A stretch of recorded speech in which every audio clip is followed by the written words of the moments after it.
I clutch grandmother Lila's hand-knit scarf, rubbing the soft yarn between my fingers as if somehow the texture might summon her spirit back. The funeral parlor smells like artificial flowers and furniture polish.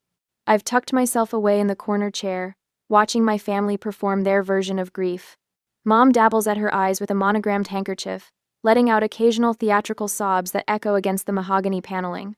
Every few minutes, she slips to the bathroom, emerging with freshly applied mascara and her phone clutched in her perfectly manicured hand. The soft click of her camera captures her sorrowful pose beside the gleaming casket for her social media followers. "This lighting is terrible," she mutters, reviewing the photos. Dad stands near the entrance, his voice rising as he argues with the funeral director. "These charges are completely unreasonable," he snaps, tapping furiously at his phone screen. "My stock alerts don't stop just because—" He glances around, lowering his voice. "Just because we're having a family situation. A family situation.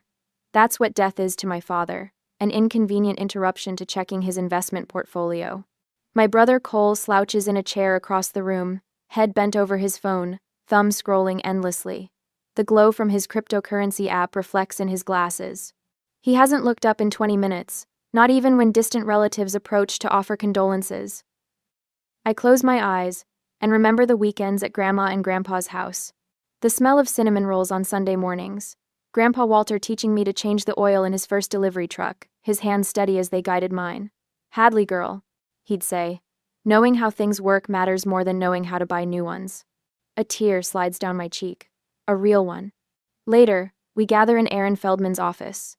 The family attorney's wood-paneled sanctuary lined with leather-bound law books and the faint scent of pipe tobacco. Mom immediately claims the central chair, arranging herself like she's posing for a portrait. Dad stands behind her, hands on the chair back, assuming the position of authority. "I was thinking we could list the Harbor House immediately," Mom says, inspecting her nails. "The market's peaking, and that view will fetch a premium. The boat should sell quickly too," Dad adds, nodding. "And those antiques." "Let's not get ahead of ourselves," Cole interrupts, actually looking up from his phone. "I've already got buyers interested in Grandpa's truck fleet. My startup could use that capital."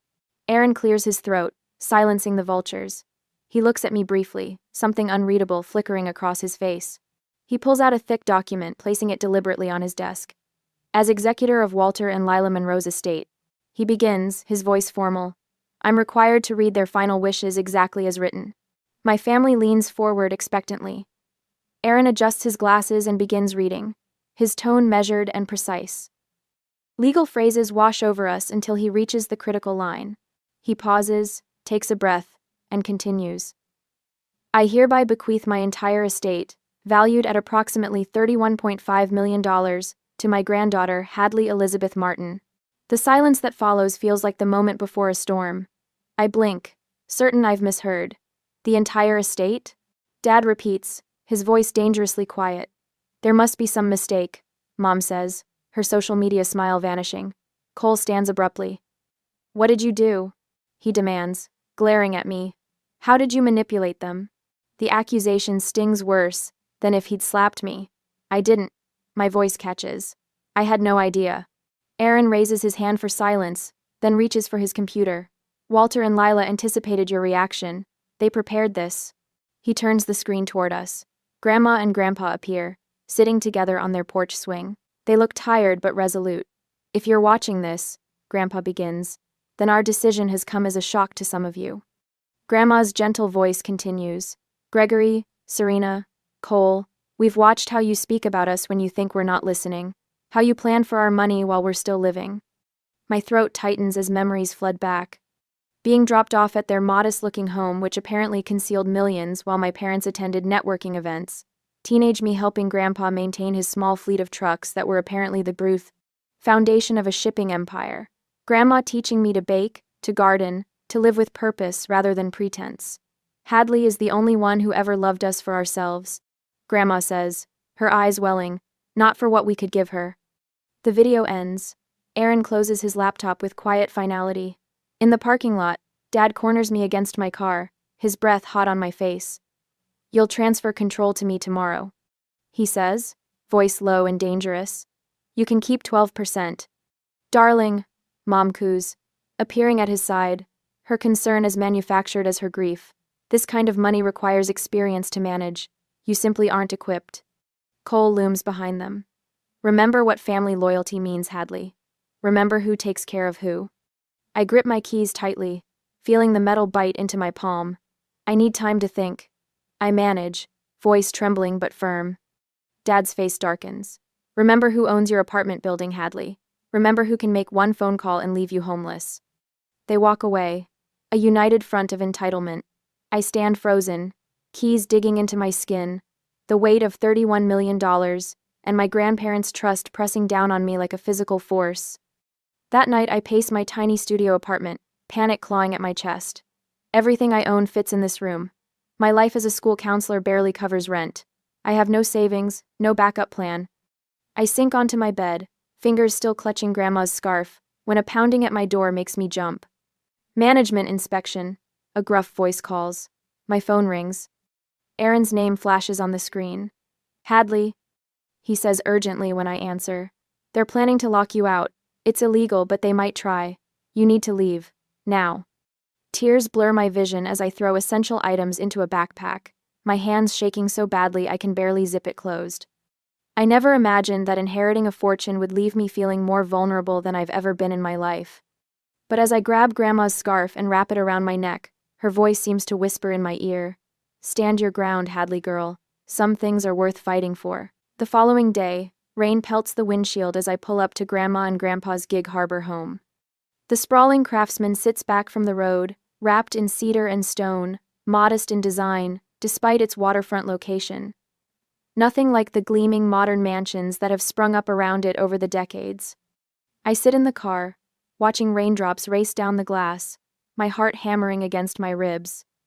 24 hours ago, I was fleeing my apartment with a backpack of essentials.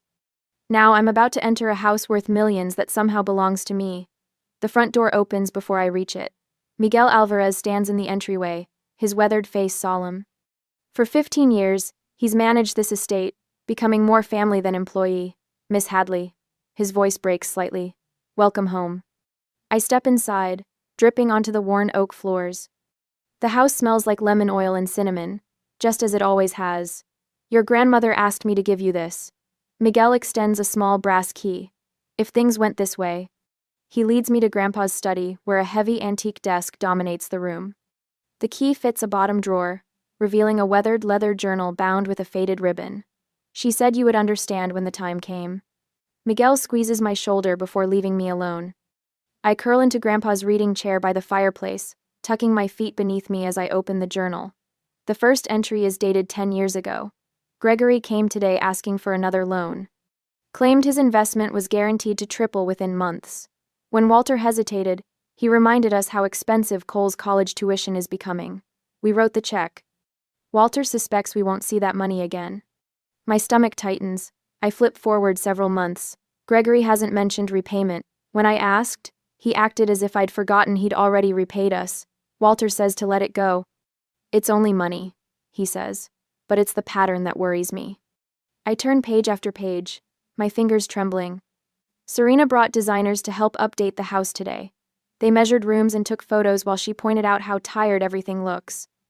Later, I caught her photographing the silver service from Walter's mother. She jumped when she saw me, saying she wanted inspiration for her anniversary party decorations. The door creaks open. June Porter, housekeeper for over 20 years, enters with a tray of tea. Her eyes are red-rimmed. You're reading Mrs. Lila's journals. It's not a question. Did you know about all this? I gesture to the open pages. June sets down the tray. I kept records of my own. Mrs. Lila asked me to. She disappears, returning with a banker's box. Financial documents. Loan agreements your father never repaid. Startup proposals from your brother, all defaulted. She places a thick folder on top. And these are copies of property transfer documents your mother tried to get Miss Lila to sign 3 months before she passed. Claimed they were updated estate plans recommended by their advisor. I spread the papers across the desk.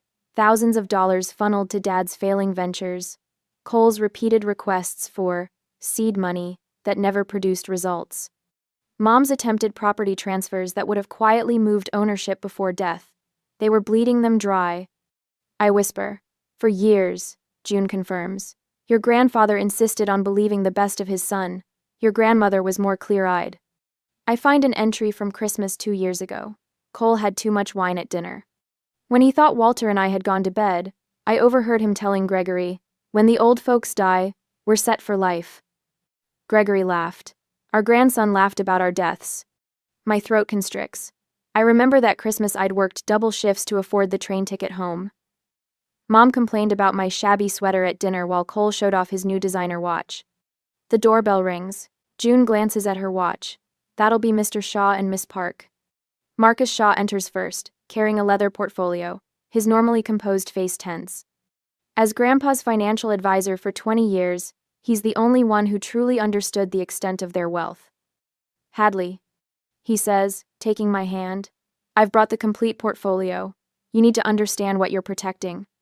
Evelyn Park follows, her silver hair pulled back severely. Grandpa's business partner at Summit Freight for 3 decades, she carries a stack of company records. Summit employees are reporting strange visitors, asking questions about shipping routes and client contracts. She says without preamble, "Someone's digging." Aaron arrives last, legal documents tucked under his arm. "I've prepared preliminary protective measures. We need to move quickly." They gather around the dining room table, forming a circle of protection I never knew I'd need. Each brings a piece of the puzzle, revealing the empire my grandparents built and how methodically my family has tried to dismantle it. My phone buzzes. Dad's voice fills the speaker when I play the voicemail. "You have no idea what you're up against, Hadley. This can still end with everyone happy, or it can get very ugly. Your choice." While we're strategizing, the doorbell rings again. A courier delivers a manila envelope with no return address. Inside are my childhood photos with faces crossed out in red marker. "This is escalating quickly," Aaron says, bagging the photos as evidence. "Summit employees are reporting strange visitors. Your brother has started posting about your mental instability online. Your mother has called your workplace with family concerns." My hand shakes as I set down my teacup. What do we do? "File for emergency protective orders," Aaron says, pulling out prepared documents. "The evidence is overwhelming. Judge Carter will approve them immediately."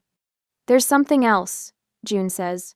"Miss Lila set aside the cottage in Port Orchard in a separate trust. It's not part of the main estate. Somewhere safe if you need it." I think about my students, the kids who count on me showing up every day. I'll need to take a leave of absence from work. The weight of it all suddenly crashes down. I walk to Grandma's garden, now glistening with rain. Her roses will bloom soon without her to see them. "I never wanted their money," I whisper to the wet earth. "I just wanted them." But as I look back at the house where my unexpected allies wait, I realize Grandma and Grandpa gave me more than money. They gave me the truth, and people who will help me protect it. 3 days into my new old home, my morning coffee goes cold as I stare at the newspaper. The headline glares back. "Family Contest Suspicious Inheritance." My hand trembles as I scan quotes from unnamed family sources, claiming Grandma Lila suffered from diminished capacity during her final months. "They're really doing this," I whisper to the empty kitchen. My phone buzzes with a text from Aaron. Gregory filed an emergency petition with the court, claims Lila was mentally incompetent when signing the will. "Call me," claims Lila. Before I can dial, a notification pops up. Mom's smiling face fills my screen, a screenshot from the local morning show where she dabbed theatrical tears while describing her concerns about elder exploitation. The caption reads, "Heartbroken daughter speaks out about suspected elder abuse." The walls of Grandpa and Grandma's house, my house, now seem to press inward. I set the phone down, breathing deeply the way I tell my students to when anxiety overwhelms them. Miguel knocks gently before entering. "Miss Hadley, you should see this." He hands me his tablet, open to a social media page Cole created overnight. "Justice for the Monroe Legacy." Already 400 followers. People I've known my entire life commenting about their concerns. "Summit Freight called," Miguel adds, his weathered face solemn. 3 clients received anonymous letters, questioning the company's stability. They're attacking from every angle. My voice sounds distant, unfamiliar. "Your grandfather anticipated this." Miguel gestures toward the study. "Perhaps it's time you saw his business journals." In the oak-paneled study that still smells faintly of Grandpa's pipe tobacco, I open the leather-bound journal from 1987, the year Summit Freight nearly went bankrupt during the recession. Grandpa's neat handwriting fills the page. Third bank rejected our loan application today. Lila says we should sell the house. I won't risk our home. When everyone says you'll fail, that's when you find your backbone. Tomorrow I'll speak with the drivers about a temporary pay arrangement until we weather this. I touch the page, feeling the indentations his pen made decades ago. The words blur as tears well up. There's more, Miguel says, opening Grandma's desk drawer. He removes a small USB drive. Mrs. Lila installed security cameras last year. She never told your parents. On Grandpa's computer, I watch footage dated the day of the funeral. Dad and Cole, methodically moving through rooms, checking values on their phones, wrapping smaller items in their coats before leaving. Mom photographing silver and antiques, wiping away fake tears between shots. They were stealing, I whisper, while pretending to grieve. Mrs. Lila knew. She kept records of everything. The security system chimes, interrupting us. Miguel checks his phone. They're at the gates, all of them. My heart hammers against my ribs as I move to the front window. 3 vehicles idle outside the wrought iron gates. Dad's Mercedes, Mom's Range Rover, Cole's Tesla. Should I call Aaron? Miguel asks. I straighten my shoulders, remembering Grandpa's words. Finding your backbone. No, I'll handle this. The intercom crackles. Dad's voice, professional and commanding. Hadley, open the gates. We're here to collect family heirlooms that rightfully belong to all of us. I press the speaker button. I'll meet you at the front steps. Summer sun beats down as I stand alone on the wide limestone steps. The gates swing open automatically. I want witnesses to whatever happens next. Dad strides forward first, briefcase in hand, expression controlled but eyes flickering with calculation. Mom follows, camera ready in a tasteful black dress, while Cole lingers slightly behind, shoulders hunched. This has gone far enough. Dad announces, projecting his voice like he's addressing a boardroom. We're here for great-grandmother's silver service and the Tiffany lamps to start. For that. Those items were specifically listed in the will as part of my inheritance, I say, my voice steadier than I feel. A will we're contesting, Mom interjects, her practiced concern slipping. Sweetheart, you're in over your head. Let us help manage things until the courts sort this out. Cole steps forward suddenly, attempting to move past me up the stairs. I'll just grab my stuff from my old room while we're... He freezes as lights flash and a low hum fills the air. The new security system Aaron installed activates, red indicator lights blinking along the perimeter. Trespassing prevention measures, I explain quietly. The property is now monitored by multiple cameras streaming to a secure server. Mom gasps dramatically, clutching her chest before slowly sinking onto the manicured lawn. My own daughter, treating family like criminals. The crunch of gravel announces new arrivals. Miguel approaches from the side of the house, carrying a leather binder. Miss Hadley, I've brought the complete inventory of household items as you requested, with provenance documentation. Miss Hadley? June's compact figure appears next, her gray hair neatly pinned back. I witnessed them taking items after the service. She announces loudly. I've provided a sworn statement to Mr. Feldman. A silver sedan pulls up behind my family's vehicles. Evelyn Park, Grandpa's business partner of 30 years, steps out, followed by 5 longtime Summit employees in company polos. We came to show support. Evelyn says clearly. Walter and Lila built this company on integrity. We stand by their wishes. Aaron's BMW glides to a stop next. He exits with a leather portfolio. Ah, perfect timing. I was just coming to update Hadley on the restraining order, but since you're all here, I can serve these papers directly. Dad's face reddens as Aaron approaches with documents. Mom remains sprawled on the grass, her theatrical collapse forgotten as she watches the growing audience with calculation in her eyes. From the street, a cluster of people gather, neighbors, friends of my grandparents, watching quietly, finding strength. I didn't know I possessed. I step forward. This ends today. My voice carries across the suddenly silent driveway. Every word spoken here is being recorded, every action filmed. You've shown who you really are, and now others are seeing it too. A news van slows at the property entrance, logo visible on its side. Who called the media? Dad snarls, his composure cracking. We did, calls Mrs. Henderson from across the street, waving her cell phone. Neighborhood watch. We look after our own. For the first time since Grandma's death, I see real fear in my father's eyes. He glances at the growing crowd, the cameras, the papers in Aaron's hand. This isn't over, he mutters, but he's already retreating toward his car. Mom miraculously recovers from her fainting spell, hurrying after him with one worried glance at the news van. Cole hesitates, looking at me directly for the first time. Something unreadable crosses his face before he follows our parents. That night, I stand alone in my grandparents' bedroom, untouched since their passing. Grandma's knitting basket sits beside her reading chair, needles protruding from an unfinished blue scarf. Grandpa's reading glasses rest on his nightstand, folded neatly beside a half-read mystery novel. The grief I've been holding at bay crashes over me. I sink onto the edge of their bed, clutching one of Grandma's knitting needles. I don't know if I can be what they believed I could be, I whisper into the emptiness. Dawn finds me still there, watching light gradually filter through lace curtains. Grandma made herself.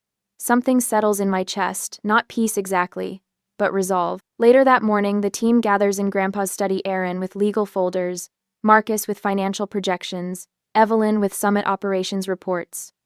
I take Grandpa's seat at the head of the table, no longer feeling like an imposter. We need comprehensive plans. I tell them, not just defending against their attacks, but building something sustainable. I've prepared injunctions against further legal harassment, Aaron begins, sliding documents across the polished surface. Marcus taps his tablet. I've secured the accounts and investments with additional verification protocols. Summit's employee meeting went well, Evelyn reports. Once they understood your commitment to maintaining operations and jobs, morale stabilized. We're not just defending, I say, echoing Grandpa's steady voice in my memory. We're building. A soft knock interrupts. June enters, carrying a dusty cardboard box. Found this in the attic storage. Thought you should see it. The box label, in Grandma's neat handwriting, reads simply, "In case of Gregory." Inside lie decades of meticulously organized materials, letters, recorded conversations, financial records, dated and cataloged with my grandmother's characteristic precision. At the bottom, wrapped in acid-free paper, lies a small leather-bound book. My breath catches as I gently lift it out. Is this what I think it is? I whisper. June nods, her eyes knowing. Mrs. Lila said you'd recognize it when the time came. I hold Grandpa Walter's original business ledger from 1962, the founding document of Summit Freight, containing the legal framework that would make challenging the will nearly impossible. Our meeting adjourns with new determination. For the first time since the inheritance bombshell, I feel not just Grandpa's backbone, but my own. A week later, I am preparing to defend what's legally mine and protect my grandparents' legacy. I sit at Grandpa Walter's antique oak desk, running my fingers over the worn edges where his hands rested for decades. The leather chair still holds the impression of his body, a physical memory that comforts me as I lift the phone receiver for what feels like the 100th call today. Mr. Delgado. Yes, this is Hadley Martin. I appreciate you taking my call. I straighten my posture, channeling Grandpa's quiet confidence. I'd like to discuss the expansion of the profit-sharing program for Summit's drivers, effective immediately. The morning passes in a blur of meetings, each one another piece of the plan we've crafted. Summit Freight employees file into the study throughout the day, weather-worn drivers with calloused hands, office staff with curious eyes, mechanics with grease-stained fingers. Each leaves with shoulders a little straighter, eyes a little brighter. My grandfather believed a company is only as strong as the people who build it daily, I tell the gathered department heads. Starting next month, every employee participates in the expanded profit-sharing program. Healthcare coverage increases to include dependents. The education fund doubles. Evelyn hands out the detailed packets, while Marcus projects the financial models showing long-term sustainability. The room erupts in applause, genuine and warm, nothing like the hollow social media applause my mother craves. Dr. Reynolds, I say later, phone pressed to my ear as I review the community needs assessment spread across the desk. The foundation wants to focus first on vocational training scholarships. My grandfather believed in the dignity of skilled trades. The foundation expert on the other end speaks excitedly about implementation timelines. I jot notes in the margins of the assessment, circling areas of greatest impact. My phone buzzes with a text from Aaron. Gregory contacted 3 major clients directly, claiming family concerns about Summit's stability.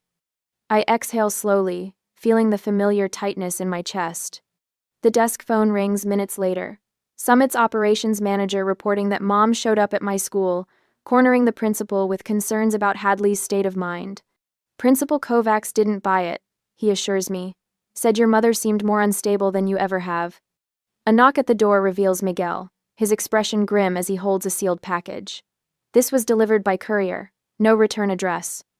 Inside, a thick folder labeled Evidence of Manipulation contains photos of me with my grandparents, annotated with dates and suspicious questions. Email printouts of supposed psychological assessments. Medical records with highlighted passages suggesting my undue influence. I flip to the last page and burst into unexpected laughter. They've accidentally included their own threatening emails to Grandma Lila from last year, complete with Gregory's signature block and legal threats when she refused to transfer property titles. They're getting desperate, Aaron says when I call him. Good thing we anticipated this. The next morning dawns clear and cool as I prepare for the Chamber of Commerce luncheon. Dad had planned this moment for weeks, according to our sources, a public confrontation where I'd be forced to defend myself among the business elite of Gig Harbor. Ready? Evelyn asks as we pull into the country club parking lot. Marcus adjusts his tie. Remember, stay calm no matter what, we've got this covered. The banquet room falls quiet as we enter.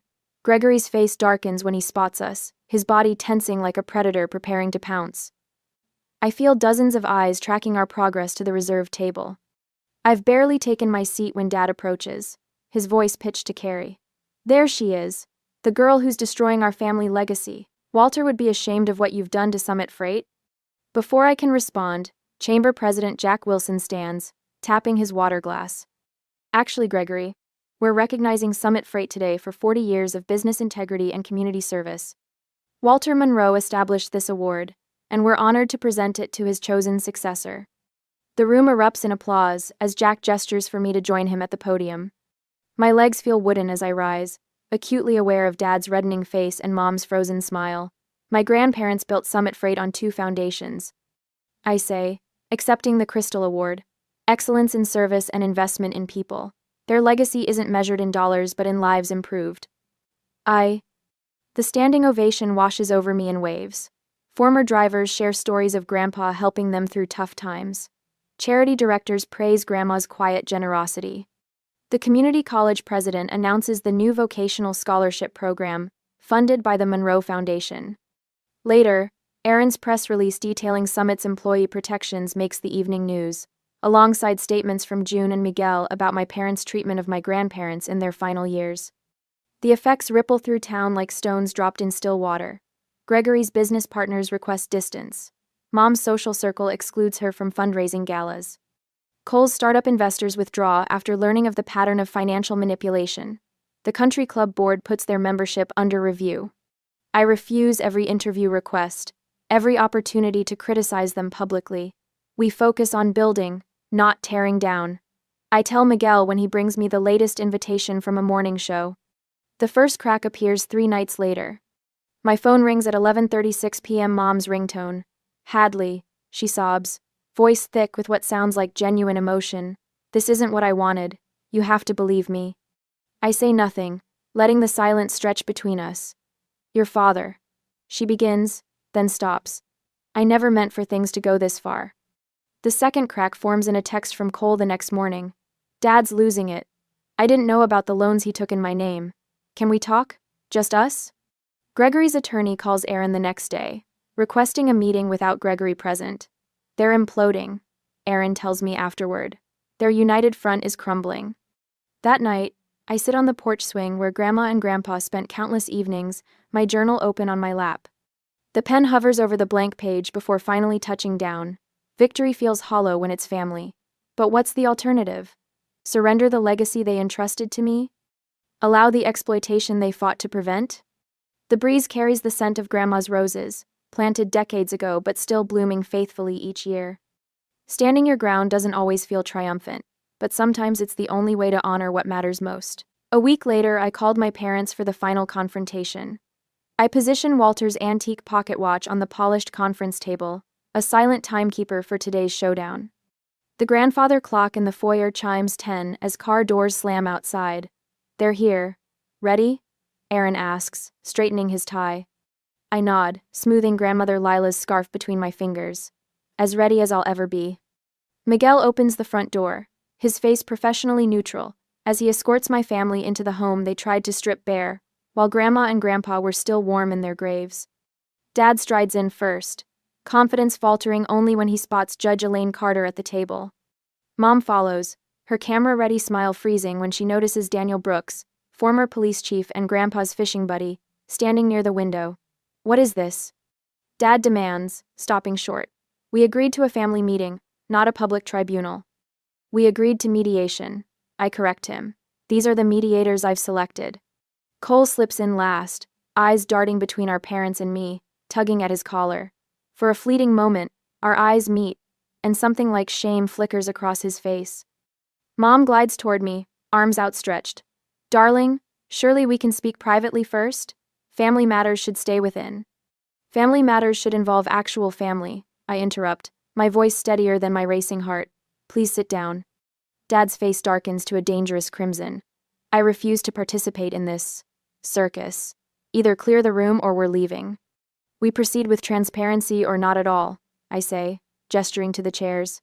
Your choice. After a tense standoff, they sit. Aaron slides folders in front of each person with practiced precision. Exhibit A, he announces, tapping his laptop. The television screen on the wall illuminates with security footage. Walter and Lila, Monroe's home, the evening after the funeral. The video shows Dad and Cole loading paintings into Dad's SUV under cover of darkness. Mom can be seen carefully wrapping silver candlesticks in her scarf. Cole shifts uncomfortably. Mom's hand flies to her throat. Family heirlooms we were safeguarding, Dad says, dismissively, but his voice lacks conviction. Exhibit B. Aaron clicks forward. Financial records appear, each one highlighting unpaid loans to Dad's failed ventures, totaling over $4 million. Exhibit C. Aaron continues methodically through each damning piece of evidence. Mom's attempt to transfer property deeds while Grandma was hospitalized. Cole's string of defaulted startup investments, recorded phone conversations plotting asset division before Grandpa had even passed. With each revelation, Dad's rage builds visibly. His knuckles whiten around the folder edges. Mom's carefully constructed victim persona crumbles, mascara tracking down her cheeks. Cole stares at the table, shoulders hunched. Judge Carter makes notes without expression. Daniel shifts slightly closer to Dad when his breathing becomes dangerously rapid. Finally, Aaron opens Grandma's leather journal. In Lila Monroe's own words, dated the 14th of June last year, Gregory demanded another $100,000 today. When I reminded him of the previous unpaid loans, he suggested we wouldn't want Cole to know about certain family matters. I recognize the threat. Walter and I have decided, Hadley is our only hope for preserving what we've built. The room falls silent except for Mom's quiet sobbing. You manipulated them, Dad accuses, his voice trembling with fury. You turned them against us. No, I reply, my calm surprising even me. Your own actions are speaking for themselves. I slide a document forward. This is my offer. A small trust fund for each of you, conditional upon returning all items taken from this house, and ceasing all communication attempts with me, or anyone associated with Summit Freight or the Monroe Foundation. Dad laughs bitterly. Or what? Or I press charges for theft, elder abuse, and attempted fraud, I answer. All documented in triplicate, and witnessed by a sitting judge and former chief of police. You've turned everyone against us. Dad explodes, slamming his fist on the table. No, Dad, I say, meeting his eyes directly. Your own actions have done that all by themselves. The grandfather clock ticks loudly in the silence that follows. 10 minutes pass before Dad snatches the pen Aaron offers. The scratching of signatures feels like closing a book. As they leave, Cole hesitates at the doorway, looking back with an expression I can't quite read. For a moment, I think he might stay, might choose differently. Then Dad barks his name, and he follows them out. When the door closes, I exhale shakily. Aaron squeezes my shoulder. Judge Carter nods with approval. Daniel's weathered face breaks into a smile. Walter would be proud, he says quietly. Standing your ground isn't about being the loudest voice in the room. It's about knowing when enough is enough. I touch Grandma's scarf, still wrapped around my neck. I never wanted their money, I whisper. I just wanted to be family. I know, Aaron says. That's exactly why your grandparents trusted you with everything they built. Outside, engines start, car doors slam, they drive away, and something in me knows it's for the last time. I am my grandparents' legacy now, not their money, their values. And some boundaries, once set, must never be crossed again. 6 months after the final confrontation, I still arrive at school by 7:30, my counseling office, a sanctuary of listening ears and steady advice.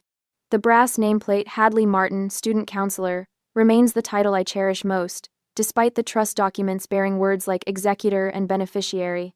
This morning, a small clipping from the business section sits on my desk. Summit Freight announced record profits under its new employee ownership model. Walter's trucks still rumble through town, but now 68 drivers have stakes in their futures. Miss Martin? My assistant pokes her head in. Your foundation guests are here. The Lila and Walter Monroe Foundation exists on paper and in $12 million of carefully allocated funding, but today marks something more tangible: our first scholarship recipients. 5 students wait nervously in the conference room, clutching acceptance packets. Their eyes widen as I explain how the Vocational Training Fund works: full tuition, living stipends, and guaranteed apprenticeships. My grandparents believed in building things that last. I tell them, now you're part of that legacy. Later, I drive the familiar road to the harbor house. The property feels different now, lighter somehow, as if the weight of secrecy has lifted. I park beside Evelyn's sensible sedan and Marcus's old Volvo. Inside, the dining room table that once witnessed my family's greed now hosts a celebration. June sets out Lila's china, while Miguel arranges Walter's prized chess set nearby. Remember our first meeting here? Aaron asks, helping with water glasses. You could barely speak without trembling. Hard to believe that was the same person who stared down Gregory Martin at the gates. Evelyn laughs. I run my fingers along the table's edge, remembering. Same house, same people, different Hadley. We toast with sparkling cider when Marcus announces the Foundation's first major project, a 3D printing laboratory for the community college's technical program. Lila and Walter would be so proud of what you've built, Miguel says, his eyes misting. That night, I flip through my therapy journal, tracing the path from panic attacks to purpose. Pages filled with grief exercises give way to recipes June has taught me from Lila's collection. Notes on Walter's favorite chess openings occupy margins near pressed flowers from the cottage garden. The old cat, Professor, finally allows me to stroke his ears as he settles on Lila's favorite chair. 6 months ago, he hissed whenever I entered the room. Progress comes in many forms. My phone buzzes with a familiar area code. Gregory's business has finally collapsed, and he needs a small bridge loan. 3 hours later, Serena emails her application for the Foundation's board of directors. Before bed, Cole texts about his newest startup. This one is different, I swear. The pattern remains unchanged. My response does too. Polite, firm refusal. On my 30th birthday, I'm surprised by a gathering at the cottage. No extravagant gifts, just thoughtful tokens, a vintage edition of my favorite book, Seeds from June's Garden, a handmade scarf. Evelyn raises her glass. To choosing your family by their actions, not their blood. Aaron updates us on the permanent legal protections now in place, while Marcus outlines the Foundation's growing community impact. The following Tuesday, a sophomore sits in my office, describing family pressure that echoes my past. They say I owe them, she whispers, that everything they've done was for me. I listen with understanding born from experience. When she finishes, I hand her a carefully prepared packet: therapy options, legal resources, boundary-setting worksheets. Your worth isn't measured by their approval. I tell her, words I needed to hear 6 months ago. At sunset, I walk the property grounds, stopping at the newly planted grove, 1 tree for each scholarship recipient. A small bench bears a simple plaque: Legacy Lives Through Love, Lila and Walter.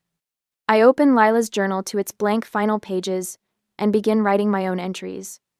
Looking up at the warm glow of house lights, I feel a peace that money could never purchase. The inheritance that matters most wasn't in the bank accounts after all. The gravel crunches under my tires as I pull up to the weathered ranch house, autumn sun casting long shadows across the front porch where Grandpa used to sit with his evening coffee. My hands tremble on the steering wheel. 1 year. 1 whole year of silence. Just go in, I whisper to myself, but my legs won't move. The familiar scent of alfalfa drifts through my cracked window, and somewhere in the distance, a meadowlark calls. Everything looks exactly the same, yet nothing feels right. The screen door creaks open. Grandma Martha steps onto the porch, her silver hair glowing in the evening light. My heart leaps until I see her expression. So you finally decided to show up. The words hit like a physical blow. I fumble with my seatbelt, nearly stumbling as I climb out of the car. Grandma, I tried to visit, I swear. They told me you were in restricted care, that no one could. Restricted care? Her voice could freeze water. She grips the porch railing, knuckles white. We've been right here, every single day. The world tilts beneath my feet. But Mom and Dad said. Your parents said a lot of things, didn't they? My graduation photo flashes through my mind, the empty chairs where my grandparents should have been. Mom's casual explanation. They're too busy for calls these days, honey. You know how it is with their health. The spring break visit when Brooke met me at the end of the driveway, insisting no one was home. Grandma Martha descends the porch steps with painful slowness, each movement deliberate. Harold knew something was wrong. Every day he'd try that number they gave him. Every single day. Her voice cracks. My little scientist wouldn't just disappear, he kept saying. The microscope he gave me when I was 11 sits in my apartment, one of the few possessions I brought to my fellowship. Every time I looked at it this past year, their absence carved a deeper hole in my chest. I don't understand. My voice sounds small, like the child who used to run to this porch after school. Why would they? Come inside. Grandma pulls a worn notebook from her apron pocket. Harold kept track of everything. The familiar hall still smells of pine cleaner and coffee. But when I reach for the living room, Grandma catches my arm.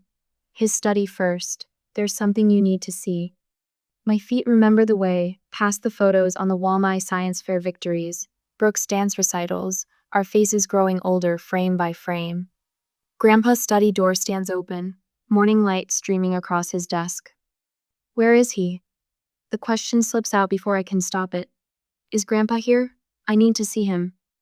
Grandma's hands clench around Harold's notebook. When she looks up, tears glisten in her eyes. Harold passed away 2 weeks ago. The room spins. I grab the door frame, but nothing stops the world from shattering. No, that can't be right. They would have told me. They would have. But they wouldn't, would they?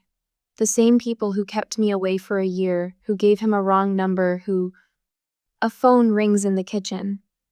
Grandma Martha straightens, something fierce replacing the grief in her expression. That'll be your mother, right on schedule. She pulls out her cell phone, finger hovering over the screen. I'm calling everyone. Today they'll answer for what they've done. I sink into Grandpa's leather chair, the leather creaking just like it used to when he'd lift me onto his lap to look at soil samples. His coffee mug still sits on the desk, a ring stained into the wood beneath it. The last time I sat here, he told me how proud he was of my fellowship offer. I'm so sorry, I whisper to the empty room. I should have known. I should have tried harder to reach you. But even as the words leave my mouth, anger begins to replace the grief. They stole this from me last year with him, his final days, the chance to say goodbye. They orchestrated an abandonment that never really happened. Grandma's voice rises in the kitchen, sharp with a year's worth of stored fury. In the study, surrounded by Grandpa's books and soil samples and careful notes, I make myself a promise. They'll never twist the truth again. Not when I finally know what it looks like. 2 hours later, the leather journal falls open in my hands, its pages dense with Grandpa Harold's precise handwriting. Each entry starts with a date, a time, and a phone number, my supposed new number. My chest tightens as I scan the columns of failed attempts. The 15th of January. No answer. Left voicemail. The 16th of January. Number disconnected. The 17th of January, tried Camille's old number. Still works. No answer. He called every morning at exactly 8. Grandma Martha says, her voice rough. Said if you were doing research, that would be when you checked your messages. The dates march down the page like soldiers. February, March, April. My throat closes as I realize he kept trying through the summer heat, through harvest, through... Here. Martha taps a page from late August.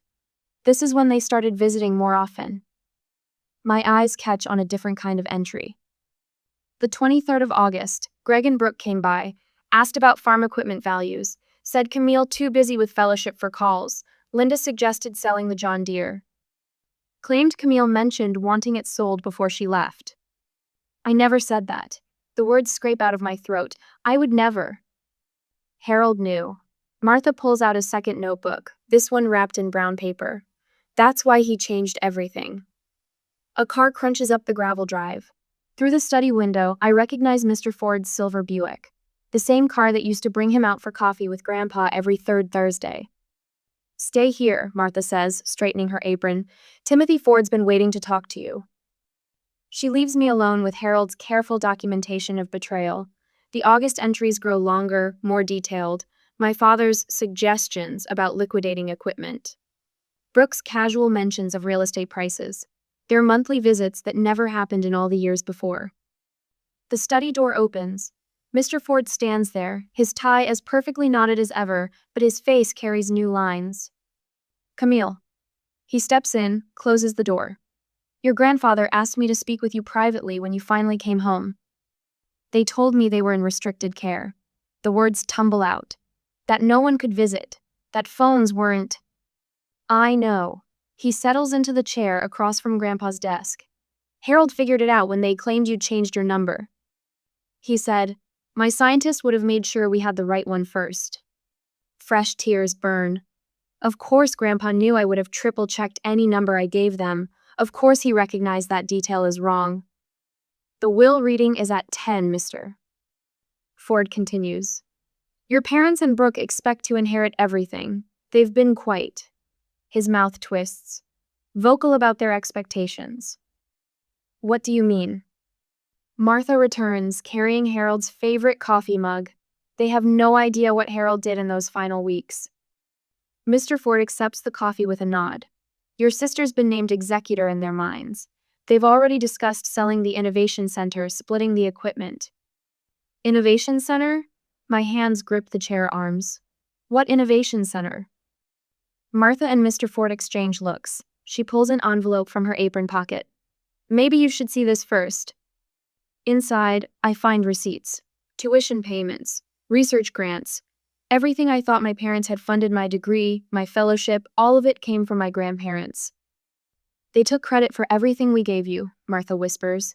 Harold wanted to tell you, but they made sure he couldn't. The truth settles like stone in my stomach. Every dismissive comment about my expensive education, every guilt trip about family sacrifice, all of it built on lies.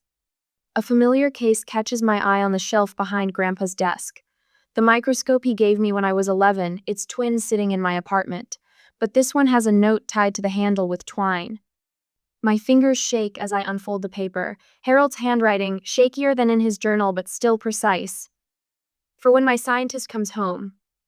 The microscope gleams in the morning light, its brass fittings polished as if he'd been keeping it ready. Waiting. Believing. Gravel crunches outside again. A car door slams, then another. That'll be them. Martha moves to the window. Let them talk first. Harold always said the guilty can't help but tell on themselves. I look down at the journal in my lap, at the microscope that proves he never stopped believing in me. My hands are steady. For the first time since I pulled into the driveway, my mind feels clear. Let them come with their lies and justifications. Let them think they still control the story. Grandpa taught me more than science. He taught me that truth reveals itself under close enough observation. And I've learned how to watch very, very carefully. The screen door bangs against the frame. My sister's heels click across the porch boards, stopping dead at the sight of me. Brooke's mouth falls open, perfect lipstick forming a scarlet O. What is she doing here? The words slice through the autumn air. I grip the porch railing, steadying myself against the surge of memory. Eshen's fairs where she never came, graduation seats left empty, spring break lies about nobody being home. The wood feels solid under my fingers, grounding me in this moment of truth. Mom and Dad materialize behind her, their faces shifting from shock to calculated warmth faster than a corn harvest after first frost. Mom's arms open wide, her designer perfume washing over me as she swoops in. "Darling, we've been so worried." Her voice drips honey. "You never answer our calls." Dad hangs back, jaw tight beneath his silver hair. His eyes scan the situation like he's assessing crop damage after a storm. "This is a family matter, Camille. Maybe you should wait outside." The old me would have retreated. The old me lived for their approval, measured her worth in their scattered crumbs of attention. But Grandma's study still smells like his coffee. His journal rests in my pocket, heavy with truth. I'm exactly where Grandpa would want me to be. My voice comes out steady, surprising me with its strength. Grandma Martha's hand finds my shoulder, warm and sure as summer soil. Harold specifically requested everyone be present.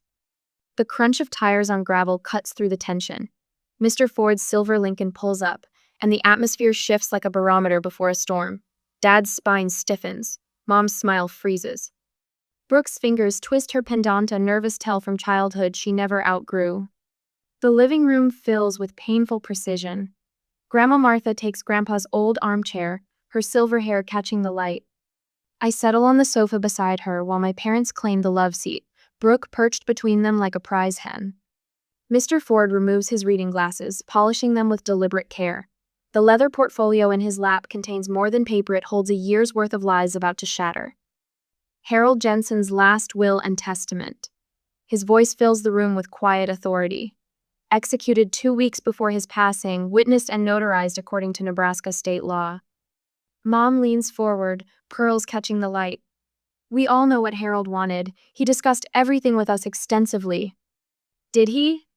Grandma's voice could frost a July cornfield. Mr. Ford begins reading. The ranch and lifetime support go to Grandma Martha. No surprise flickers across her face as Schnoo. She's known all along. Then the hammer falls. To my granddaughter Camille, I leave the Harold Jensen Agricultural Innovation Center, including all patents, development funding, and research facilities. The room erupts.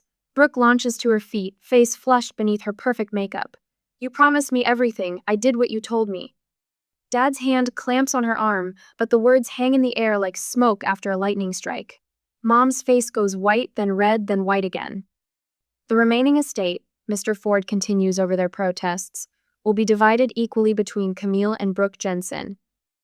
This is ridiculous. Dad's voice thunders through the room. Harold wasn't thinking clearly. We'll contest. I have extensive documentation of Harold's sound mind. Mr.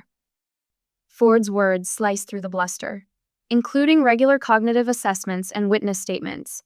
Martha approved every change. Grandma stands, hand steady as she reaches for a sealed envelope. Harold left something else for Camille. The paper trembles in my fingers as I break the seal. The familiar scent of his pen ink rises from the page, and suddenly I'm 11 again, watching him adjust my microscope with careful hands. My dearest Camille, my voice carries in the hushed room. You weren't a mistake. You were a miracle they never deserved. Mom makes a strangled sound. I keep reading. I saw your scientific mind blooming when you were barely tall enough to reach my lab bench. While they pushed you aside, I watched you grow into exactly who you were meant to be. The hardest part wasn't dying, it was watching how they treated you differently, knowing I couldn't stop it without making things worse. Brooke's mascara tracks black rivers down her cheeks. You don't understand. They said if I kept you away, if I helped them.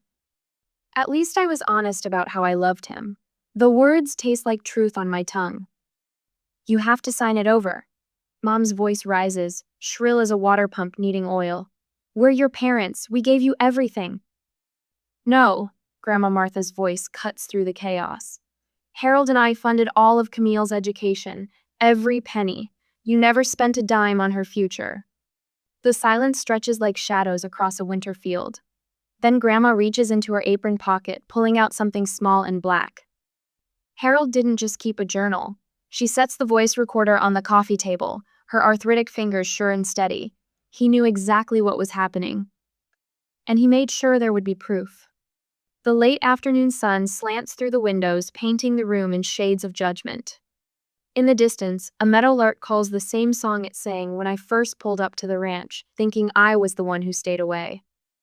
I look at my family, really look at them. Mom's calculated smile, Dad's barely contained rage, Brooke's tear-streaked face. The truth stretches between us like a fence line. Some boundaries can never be mended. Grandma's finger hovers over the play button, and I realize the real inheritance isn't in the will at all. It's in the power to finally choose what happens next. The small recorder in Grandma Martha's hands looks innocuous, just a simple black rectangle no bigger than a deck of cards. But when she places it on the oak coffee table, the room falls silent.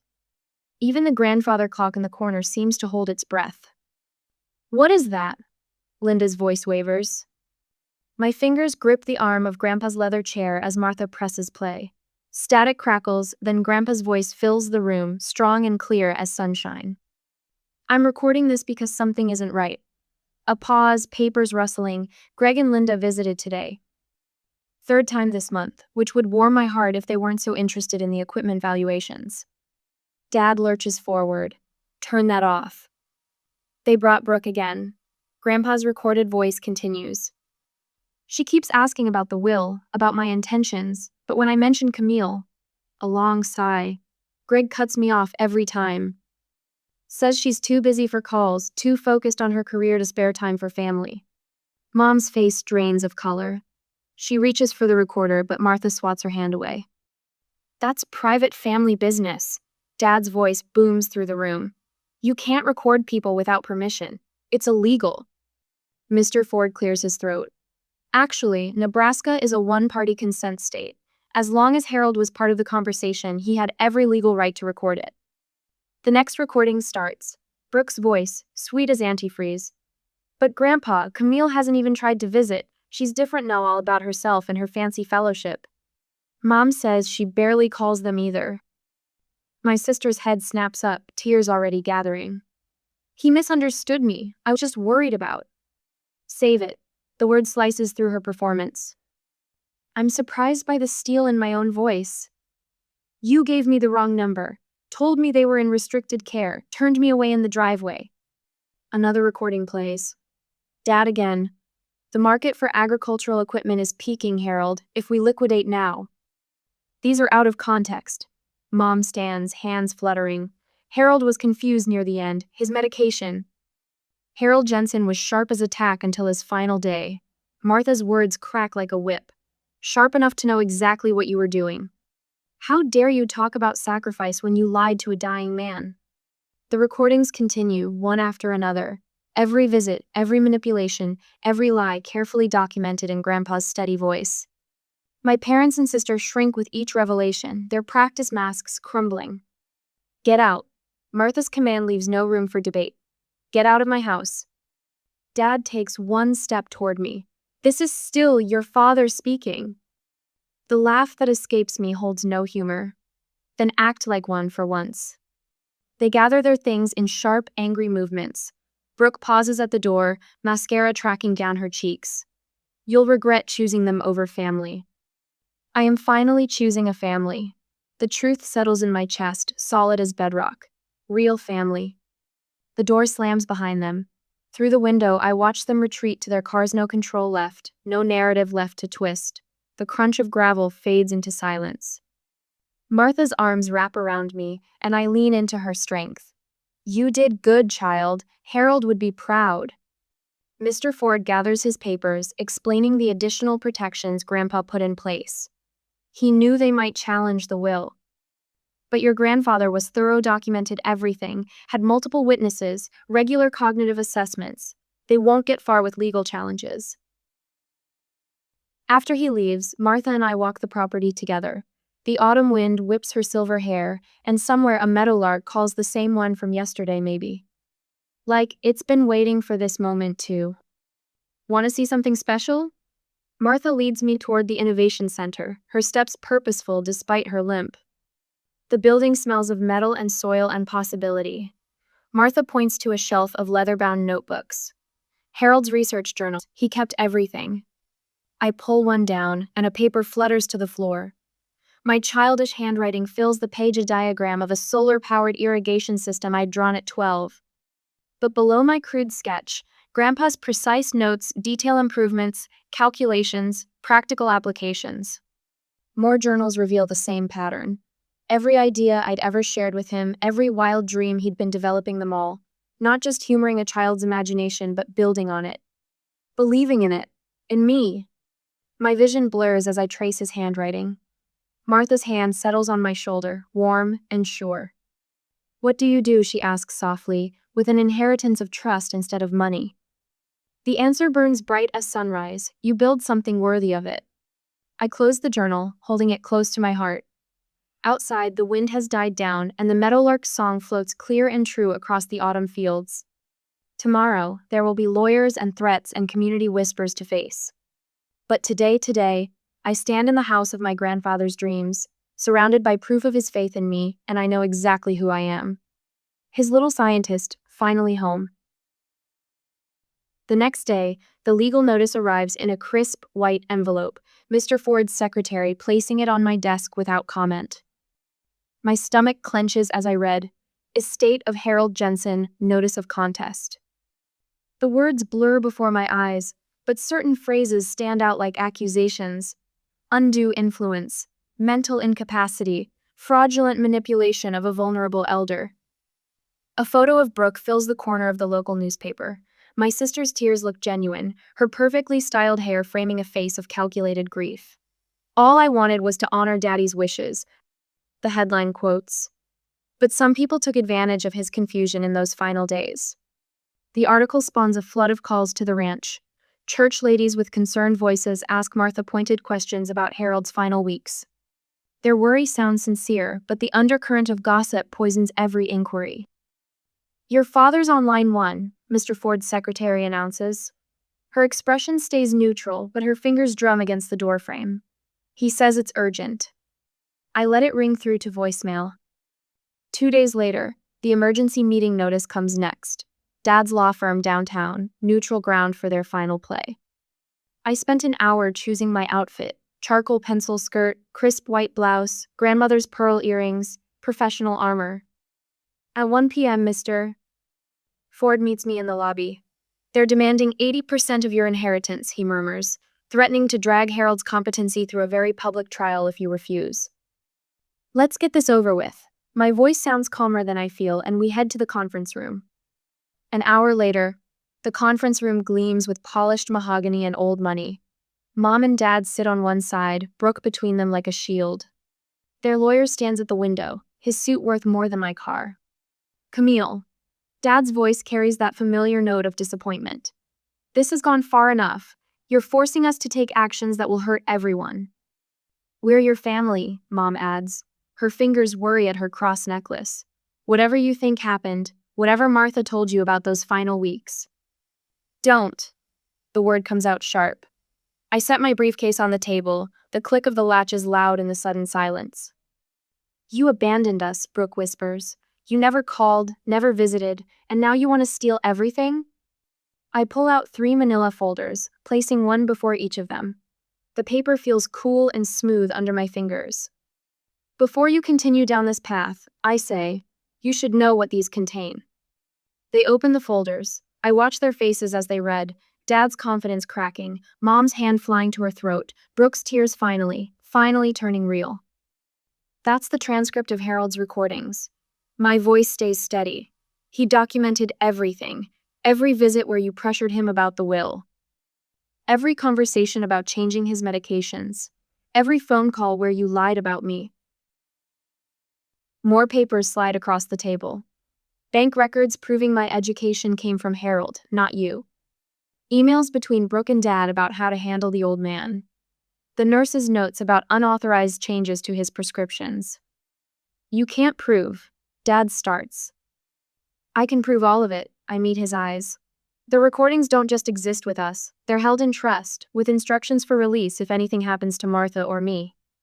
Or if you pursue this lawsuit." Mom's fingers crush the papers. "You planned this. You manipulated him into." Harold planned this. The words taste like victory. He knew exactly what you were doing. Every visit, every lie, every manipulation, he recorded it all. He just waited to see if I would come home before he died. You're trying to destroy us. Brooke's mascara runs in black rivers. Your own family. No, I pushed the final documents forward. I'm protecting Harold's legacy. Sign these non-contestation agreements and everything stays private. Fight me, and the whole town will know exactly who destroyed what. Their lawyer reads quickly, his expression growing grimmer with each page. He whispers something to Dad, whose face goes ash gray. You've thought of everything, haven't you? Mom's voice shakes. What about forgiveness? What about family? Family? The laugh surprises even me. Family doesn't steal your grandfather's last year. Family doesn't lie to a dying man. Family doesn't... I stop, breathe. Just sign the papers. They sign. One by one, cursive signatures flowing across legal lines. Their hands shake with rage, but they sign. I gather the folders while they flee, their expensive shoes clicking against marble floors. The room smells of Mom's perfume and defeat. Your grandfather would be proud, Mr. Ford said quietly 15 minutes later when I came out of the lobby. I stare out at the city skyline, at the fields beyond where Harold taught me about soil composition and trust. The papers feel heavy in my briefcase, a weight finally lifted. This was never about the money, the words fog the window glass. I just couldn't let them twist his truth one more time. Behind me, Mr. Ford begins to speak, but I'm not listening anymore. In the window reflection, I see Harold's eyes in my face, his determination in my stance. They wanted me to choose between forgiveness and freedom. I chose truth instead. And it takes 4 years to build my new center, my grandfather's legacy. At the present, the morning sun catches the dew on rows of experimental wheat, each stalk a testament to 4 years of work at the Harold Jensen Agricultural Innovation Center. My boots crunch against the gravel path as I check the sensor readouts. Something about the light reminds me of those early mornings with Grandpa, his quiet voice explaining how roots search for water. A truck rumbles up the drive, Martha's old Ford kicking up dust. Right on schedule with lunch, same as she's done every day since we opened the center. The familiar sight warms my chest. She climbs out carrying her red and white checkered picnic basket, gray hair catching sunlight. The tomatoes finally ripened, she calls, holding up a paper bag. Harold's heritage variety. The test fields stretch behind her, acres of crops arranged in perfect grids, so different from the sterile university labs where I started. Here, mud cakes my boots and wind whips my hair, exactly how agricultural innovation should feel. Perfect timing. I tuck my tablet under my arm. The new irrigation system just finished its morning cycle. Want to see the results? Martha's eyes sparkle. She knows what this means, months of work finally bearing fruit. We walk between the rows and I point out the subtle differences. These plants received 40% less water but showed the same growth as the control group. The soil moisture sensors confirmed what I'd hoped. Every drop goes exactly where it's needed, when it's needed. Just like Harold theorized, Martha says softly, "Remember when you were 11? The two of you out here with mason jars and kitchen strainers, testing soil drainage?" The memory hits strongly Grandpa's patient hands, showing me how to sift different samples, his delight when I started asking about particle size and water retention. Back then, it felt like play. Now those same principles power systems that could help farmers survive drought years. We just received the national recognition letter yesterday. I pull the envelope from my back pocket. They want to implement the system across 3 states. Martha squeezes my arm, and I see tears in her eyes. But they're different from the tears 4 years ago. These shine with pride. We settled at the old picnic table outside my office, Harold's office, once. The walls still hold his soil charts, now joined by my research papers and team photos. His legacy is growing in new directions. A group of my researchers clusters around the barn, testing next season's prototypes. Their excited voices carry on the breeze. Good people who believe in the work, who never knew the pain that came before this place became my home. "Miss Jensen?" A small voice interrupts our lunch. I turn to find Amy Cooper, all of 10 years old, clutching a science fair display board. Her father Dave stands behind her, pride evident in his weathered face. "Could you look at my project? It's about water conservation." The familiar spark in her eyes stops my breath. I was that age when Harold first saw the scientist in me. Come sit. I clear space on the table. Amy unfolds her display, revealing careful graphs and photos of different mulch types. Her experiments show real methodology, not perfect, but born from genuine curiosity. I use stuff from our garden, she explains, hands moving with enthusiasm. Dad says we need better ways to keep moisture in the soil, so I tested different materials. Martha catches my eye across the table. We both hear Harold's voice in this moment. The world needs your curiosity. I reach into my desk drawer and pull out a small box I've kept for just such an occasion. Inside nestles a student microscope, not unlike the one Harold gave me all those years ago. Every scientist needs the right tools. I passed her the box. This is how I started too. Amy's eyes go wide as she opens it. Her father starts to protest, but I shake my head. The only condition is that you use it. The world needs people who ask questions about how to make things better. After they leave, Martha and I walk the property's perimeter evening ritual. The setting sun paints the research fields gold, and overhead, the first stars peek through purple clouds. I found something this morning, I told her, reaching into my pocket. In Harold's old files. The photograph shows 11-year-old me in our backyard soil lab, hair in messy pigtails peering through that first microscope. Harold's handwriting crosses the back. My little innovator will water the world. Martha traces the words with gentle fingers. He saw you so clearly, even then. My throat tightens, but not from grief. Something fuller, warmer. Sometimes I wonder what he'd think of all this. The patents, the research teams, the international attention. Oh, he'd love it, Martha laughs. But mostly because you built it your way, not trying to prove anyone wrong, just proving him right. The Innovation Center stands silhouette against the sunset, windows glowing from late-working researchers. Tomorrow, contractors arrive to build the prototype facility for mass-producing the irrigation systems. Next month, the first units ship to drought-stricken farms in 3 states. Harold's dreams grew beyond anything he imagined, carried forward in soil and science and studied curiosity. I think of Amy's bright eyes, Dave's proud smile, my team's dedication, the family I chose, the one that grew naturally as prairie grass after rain, no manipulation needed. No roles to play. Some families only love you when you play the part they wrote. I tell Martha, watching lights come on across the research fields. Real love lets you become who you are, even when it makes them uncomfortable. She squeezes my hand and we stand together in the growing dark. Somewhere in the distance, a meadowlark calls its evening song. The same one I heard that day I first came home, thinking everything was broken, not knowing I was about to find my way to something whole.